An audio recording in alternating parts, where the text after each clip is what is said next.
প্রিয় ভাইরা, এদের কার্যক্রমের ভিতরে আরেকটা হলো কোরআনকে বিকৃত করা। কোরআনকে বিকৃত করা কিরকম? কোরআনে আয়াতগুলাকে এক জায়গার আয়াতকে আরেক জায়গায় ফিট করে, এক জায়গার এক অর্থকে অন্য অর্থে রূপান্তরিত করে, কোরআনকে বিকৃত করে তারা, এবং করে মানুষকে বিভ্রান্ত করে।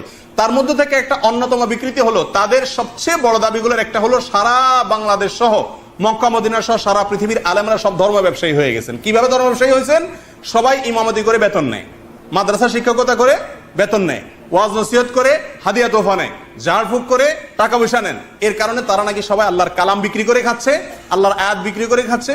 অথচ আল্লাহ সূরা বাকারার কয়েক আয়াতে, সূরা ইয়াসিনের 21 নম্বর আয়াতে, সূরা সদের একটি আয়াতে আল্লাহ সুবহানাহু ওয়া তাআলা ভৎসনা করেছেন যারা আল্লাহর আয়াত বেচে খায় তাদের। তারা বলে আলেমরা এই যে ইমামতি করে ইত্যাদি করে খাচ্ছেন, এগুলো নাকি সব আল্লাহর আয়াত কি করা, বিক্রি করে খাওয়া। প্রিয় ভাইয়েরা, এটা হলো কোরআন বিকৃতি। এই সমস্ত আয়াতগুলোর অনেকগুলোর প্রেক্ষাপট হলো ইহুদিদের বিষয়।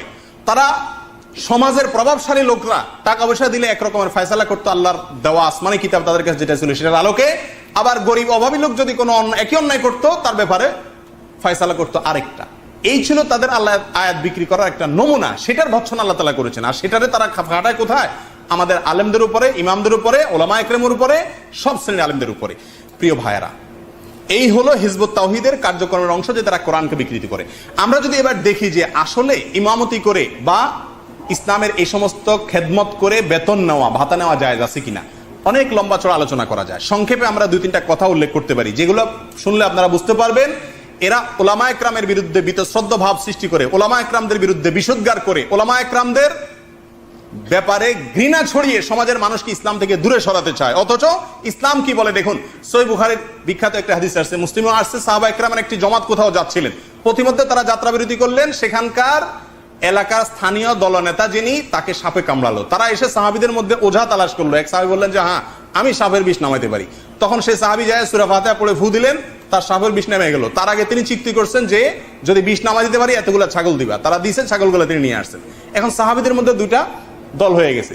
কিছু লোক বলতেছেন যে এই তুমি কোরআন পড়ে ফু দিলা, এর বিনিময়ে ছাগল আনছো, এটা কিভাবে জায়েজ হবে? কোরআন বেচা খাওয়া তো জায়েজ নাই। এই হিজবুত তাওহীদের লোকেরা যে কথাটা বলে।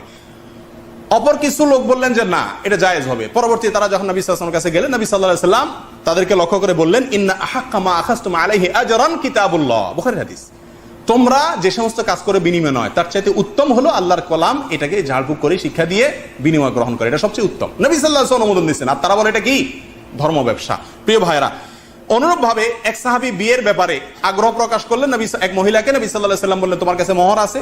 তিনি বললেন, ইয়া রাসূলুল্লাহ, আমার কাছে কিচ্ছুই নাই, কিচ্ছু নাই, মোহর দেওয়ার মতো কোনো টাকা পয়সা নাই। নবী সাল্লাল্লাহু আলাইহি ওয়াসাল্লাম বললেন, কোরআনের কোনো আয়াত মুখস্থ আছে, সূরা মুখস্থ আছে? বলেন হ্যাঁ, সূরাতু কাযা ওয়া কাযা মুখস্থ আছে। নবী সাল্লাল্লাহু আলাইহি ওয়াসাল্লাম বললেন যে যাও, কাদ যাওয়াজতুকাহা বিমা মাআকা মিনাল কোরআন, বুখারী এবং মুসলিমের হাদিস। তোমার কাছে কোরআনের যে আয়াতগুলো আছে সেগুলোর বিনিময়ে আমি মহিলাকে কি দিলাম?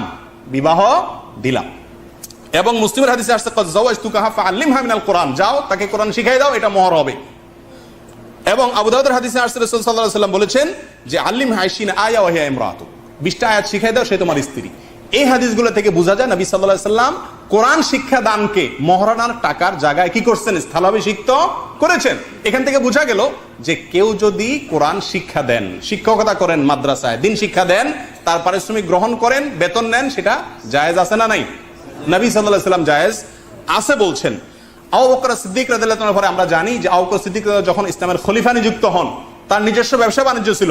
সহিহ বুখারীতে আসছে, আবু বকর রাদিয়াল্লাহু আনহু বলেন, লাকাদ আলিমা কওমি ইন্না হিরফাতি লাম তাকুন তাজুজ আন মুউনাতি আহলি ওয়া শাগালতু বিআমরিল মুসলিমিন ফাসায়াকুলু আলু আবি বকর মিন হাযাল মাল ওয়া ইয়াহতারিকুল মুসলিমিনা ফি।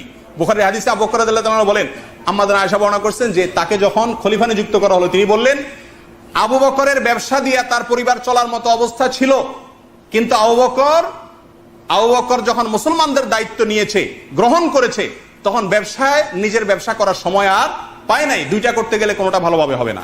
এই জন্য মুসলমানদের বাইতুল মাল বা রাষ্ট্রীয় কোষাগার থেকে বেতন নিয়ে তিনি নবী সাল্লাল্লাহু আলাইহি ওয়াসাল্লামের পরে ইমাম ছিলেন। নবী সাল্লাল্লাহু আলাইহি ওয়াসাল্লামের পরে মসজিদে নববীতে নামাজ পড়াতেন কে? আবু বকর রাদিয়াল্লাহু আনহু, প্রথম খলিফা। তো তিনি ইমাম ছিলেন এবং তার বেতন নিতেন রাষ্ট্রীয় কোষাগার থেকে। মসজিদেরও ইমাম ছিলেন, রাষ্ট্রেরও ইমাম ছিলেন, নেতা ছিলেন। যাই হোক, ওমর ফারুক রাদিয়াল্লাহু তাআলা এবং আবু উবাইদুল জাররাহ রাদিয়াল্লাহু তাআলা একবার পথে যাচ্ছেন, কোথাও দেখতেছেন আবু বকর রাদিয়াল্লাহু তাআলা যাচ্ছেন বাজারে। বলেন যে কই যাচ্ছেন? আলিয়া সাল্লাবি তার কিতাবে এটা উল্লেখ করছেন, আর বহু ঐতিহাসিক কিতাব উল্লেখ আছে। আবু বকর রাদিয়াল্লাহু তাআলা বলেন যে কেন? আমি ব্যবসা করতে যাচ্ছি, আমার দোকান খুলবো না বাজারে। তো ওমর রাদিয়াল্লাহু তাআলা বলেন যে আপনি যে দোকান খুলতে যান, মুসলমান রাষ্ট্র দেখবে কে? এই যে নামাজের ইমামতি, রাষ্ট্রের ইমামতি, এগুলা করবে কি? তখনই বললেন যে আমার পরিবারের লোকেরা তাহলে কি খাবে?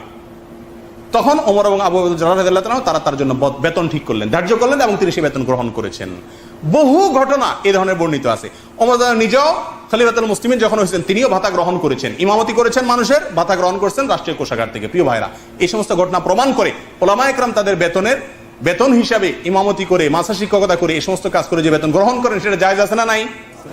খলিফাতুল মুসলিমিনরা জায়েজ মনে করতেন, সাহাবায়ে কেরাম জায়েজ মনে করতেন, নবী করিম সাল্লাল্লাহু আলাইহি ওয়াসাল্লাম জায়েজ মনে করতেন, অথবা হিজবুত তাওহীদের লোকেরা এগুলা বলে ওলামাদেরকে গালিগালাজ করে এবং ধর্ম ব্যবসায়ী বলে তাদেরকে বিষোদ্গার করে। আল্লাহ তাআলা এদের ভণ্ডামি থেকে আমাদেরকে হেফাজত থাকার তৌফিক দান করেন।